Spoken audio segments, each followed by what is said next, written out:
In the U.S., we have services such as social services to help families with resources. We have trained therapists such as occupational therapists, physical therapists, speech therapists. These are not plentiful in places like Georgia or any other country in the Caucasus, and their trainings are often at least 50 years behind. Right. In Georgia, a very good OT training program has recently begun, but there are very few graduates so far, and because of that, they are primarily working in hospitals and centers in the capital. It's really hard to get them outside of the city. Another problem is, though there are highly motivated and competent people working at the Ministry of Education and Health, it's still a new area for them. So a solid foundation at the top echelon of the ministry is only now being established. We hope our work will help them in their future program development, but it's going to be a few years. When we presented together in Riga, you had mentioned something that I found very interesting, was that you thought that by raising up general education, it would also help the special education population as well. Could you talk a little bit about that? Well, as I mentioned, we in the U.S. have a really good foundation for regular education. In places like Georgia, especially former countries of the Soviet Union, teaching is still with the teacher standing in front of the class, lecturing from a book. And the student is expected to write it down in a little tiny notebook. In the U.S., it's about the size of what we call blue books. And that's the only book they have all year. And that's what they write their tests in, what they write their homework in, and what they take notes in. Most children don't really, also there's a lot of punishment if a child doesn't do something correct. In some schools, there's still physical punishment. There's no recourses like staying after school, or even failing a child. Children are passed on whether they know the information or not. So when we talk about special needs education, we really need first to focus on regular education. There's this one inclusive private school that we did some training for that opened up in a small city not far from Tbilisi. And it's quote unquote an inclusive school, meaning that they've had about 3 days of education training.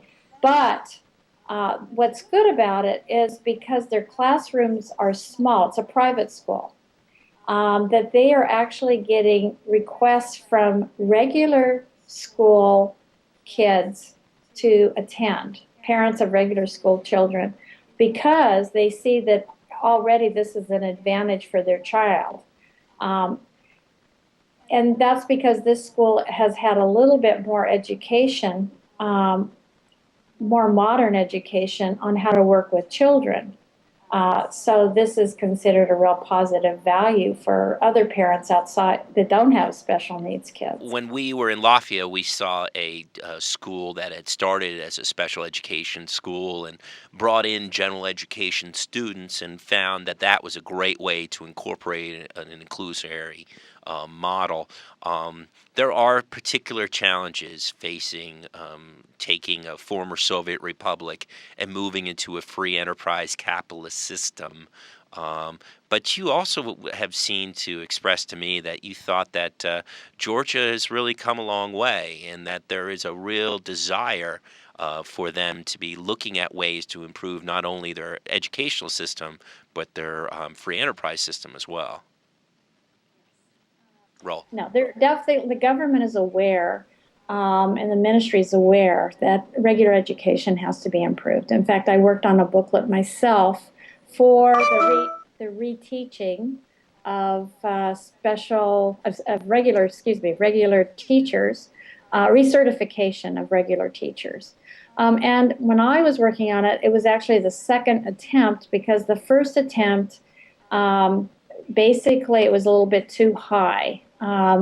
It had been initiated by some Georgian ministry people who had been sent abroad for education. They came back with some great ideas, but when they tried to put it on paper to retrain, it just was not effective. And the reason why is because people at the ministry frequently haven't been teachers themselves, so they don't really know what the level of teaching is, outside of Tbilisi especially. Um, I can give you some interesting example. Well, I don't know if you want me to talk about teachers, their teaching level, or whether talk about what the ministry is doing. In terms of what the ministry is doing, they are working on a recertification process for existing teachers. This is going to take a long time, and I'm not quite sure how it's actually going to work. One of the problems in Georgia is there's always seems to be a turnover of people in the ministry. So oftentimes things that have been started and established get thrown out when the new people come in. But presently, they do have a pretty good team. So I think probably this recertification process will happen. But they've got a long ways to go. For example, some of the issues I was working on the booklet, which included things like teaching strategies.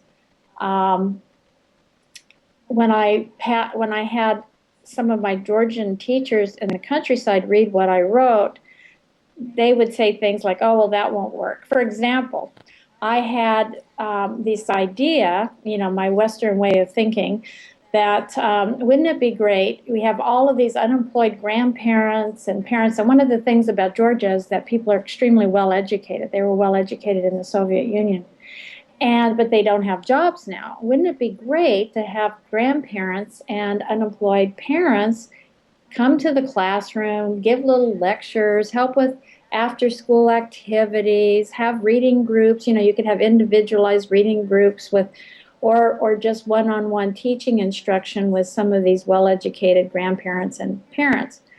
Well, I was told right away that won't work. And when I found out when I asked why, they said because people will not volunteer. Volunteerism does not happen in Georgia very often. Volunteering was considered a really negative concept under the Soviet Union. People were forced to volunteer for various things. So anyway, every suggestion I had about volunteering was, according to my teachers, absolutely would not work. So that's one example of some of the constraints there are in terms of redeveloping the school system. Cathy, we were also talking in Riga about the important role that the United States can play in development, particularly in soft diplomacy, and the idea is that the United States can make positive impacts all around the world, particularly in the educational field, and specifically in the field of special education and individualized education. You've also had experience in Africa and different regions of the world. Where would you like to see development go in the future, and particularly the United States' role in the developing world?